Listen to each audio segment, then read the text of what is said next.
Everybody out there, my name is Dragnix, and this is Shipwreck. This is on the Steam store for $2, 33% off till the 20th. It is made by a 4-man team out of Redmond, Washington, their first game, and it's got some surprisingly nice things about it.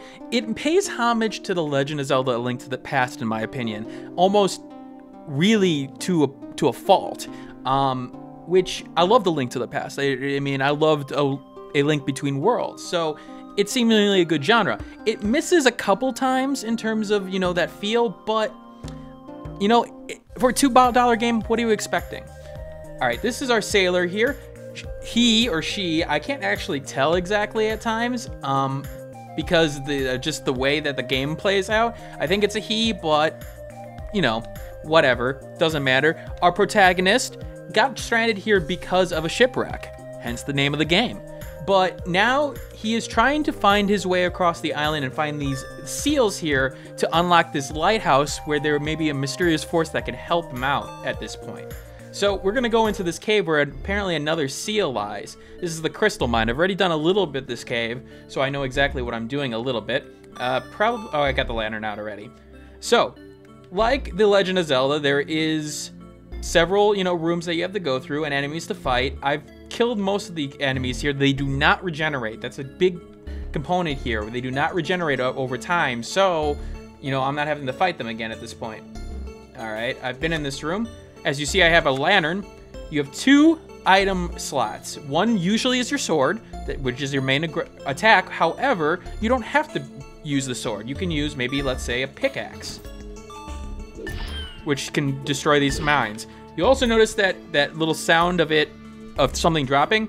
This may remind people of Legend of Zelda. Yeah, the little falling animation, taking damage. Now, unlike Legend of Zelda, you have healing items in this game. You also don't get hearts when you beat a boss, which is really different for the Legend of Zelda experience, and I do think it works on some levels here. There is farming that happens because of certain bosses if you don't get their pattern down, which is a little bit weird, but, you know, it's hit and miss for me. I mean, I do like the fact that it seems like there are ways for me to gain hearts, considering the amount of space by the hearts that there are, just in terms of the UI, but I haven't found it yet. So now I'm trying to find this key in order to open this door, and that's where I'm actually having trouble.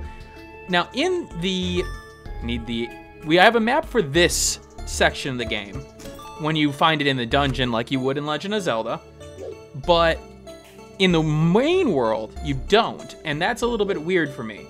All right, so it's seemingly I would have to get past this door.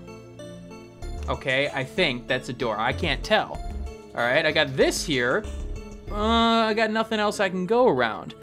One of the problems I'm having with the game is, unlike in Legend of Zelda, it's a little bit more open in terms of the world, and part of that problem is that it's unintuitive where you're supposed to go and what you're supposed to do. In this case, I'm trying to find this key that apparently exists, and I just can't find it. Now, I admit I could be missing it and being a complete fool, but I've ran across this dungeon over and over again and seemingly not been able to find it. It looks like there's a door I might have missed there, so let's go check that out. Hopefully I did miss something of importance there, but a little bit of the world map in particular is a major problem because it's all done via text. There's no segment on your map, and you have no map to begin with. So it makes it a little bit hard to understand what's going on. Okay, so apparently there's a door here, but I can't actually get to it. So there's another door down there. Let's try to get down there at this point, shall we? All right, to the right here. And I think I'm going the right way. I think there's something up here. Okay, we have some broken stuff here. Let us use the pickaxe. And there are, well, you see where the problem is. These are all walls. All right, I guess I can only go down. All right, there we go. All right, I found my way. That's good. All right, so we got some enemies here. Basic combat. The sword swing does have a reasonable length on it, which somewhat makes combat easy, although I will get into exactly where combat sort of falls apart. Okay, so I got the treasure, whatever that is. Hopefully that's the small key, so I can go into the next section. Now, unlike other Zelda games, I went a lot further into the dungeon before having to come back to it, so it doesn't naturally linearly progress, which I do think can be a strength of games, but here, I don't know what to think of it yet at this point. I got a little bit frustrated, but if I would have just, opened my map up, I would have probably done better at this point. So we're gonna go up here and we're gonna look at what's going on. Now, sound-wise, music-wise, does feel classic in terms of the music in question. I mean, it's done rather well, and even though I have an inkling that I've heard some of the music before, maybe it being free or open source, or not open source, the equivalent of music open source, Creative Commons, but it still works for the modes and the portion in question, the game in question, so it's not like it's out of place. And I need to find something to light up, or just get out of here. Let's just get out of here. All right. You can find berries under those rocks at times, which is actually important because you'll need stuff. I also have a shield that I got in the dungeon, which will actually protect me if I actually use it correctly. There we go. Destroy that, and I'm gonna want to destroy all these guys to try to maybe get some more berries. There was one. Eat the berries. Now, the 2 item slots does sort of suck, considering everything that's going on in the game. You'll find yourself changing back and forth because you'll need both items, especially the shield, most of the time. And then in order to actually use the berries, you just switch off rather quickly. It sort of makes it annoying, to be honest with you. Let's see here. There, we need that. I wish there was a quick switch option, to be honest with you.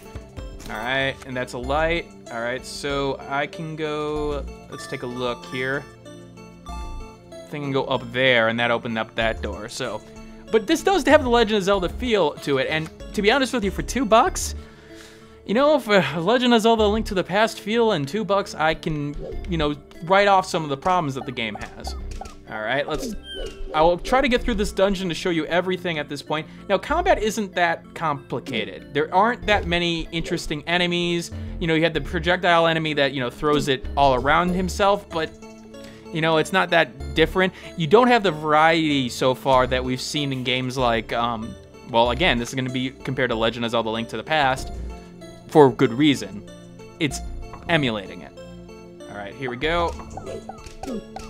There we go. Got some arrows. I do have a crossbow, so that's important for good ranged attacks. Now, there are hit detection problems in terms of, maybe not problems per se. It's a little bit weird how the hit detection works. There was a Raven boss that I was fighting, and in that Raven boss, I was able to get hit even though it didn't look like I was getting hit.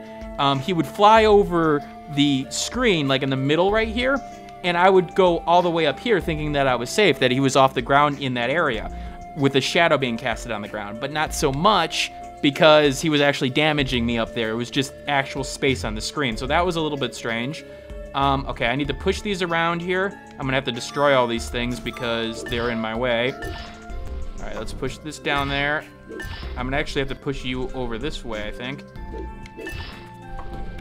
All right. Okay, there's a third one there.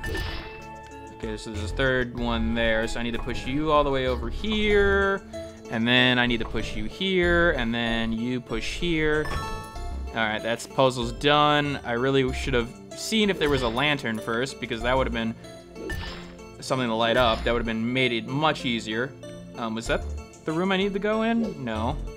What did that open up? That opened up something. Up here?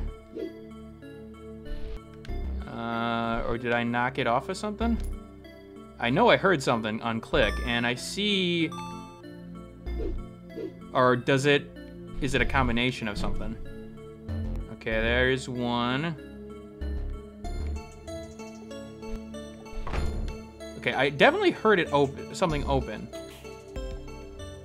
So is it over here that it opened? Might have been. Yeah, okay, I see. But if you like the puzzle portion of Legend of Zelda, there can be at times elements in this game where you're like you just saw, like, okay, wait a minute, hold on a second, let me think about this. Again, simplistic, but it works. All right, that sucks. And again, some portions here, like right now, it sort of sucks that I'm in the dark in this portion because there's no way for me to know. I've got to be very careful about where I go here, and enemies that I'm running into, yeah, that sort of sucks right now. There's absolutely no way I can tell where the enemies are. And so there is some balance issues, I would say, in this game, and I knocked something off. All right, damn it. All right, I gotta be really careful now. I only have 1 heart left. I can use my bread, but I really don't want to. All right, I can go up. And I might as well put my lantern on. There we go. I gotta be careful about you guys. Nah. Nope. Come on. Okay, I got a berry. I'm gonna eat that. Light up again. There we go. Hopefully that other one has a berry. So, yeah, I mean, the game's simplistic, but it works. And honestly, the boss fights are probably one of the weaker parts of the game, sadly. 2 out of 3 ain't bad. Okay. Okay, so I gotta...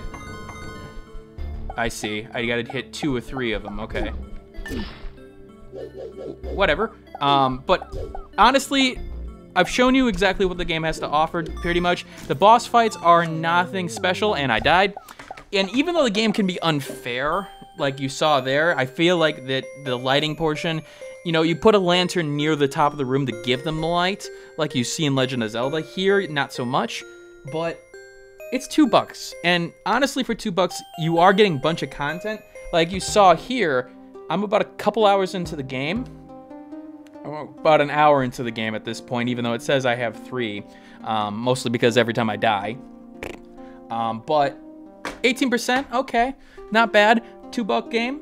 I think it's worth it. But it's up to you guys. I showed you some footage of what exactly is going on.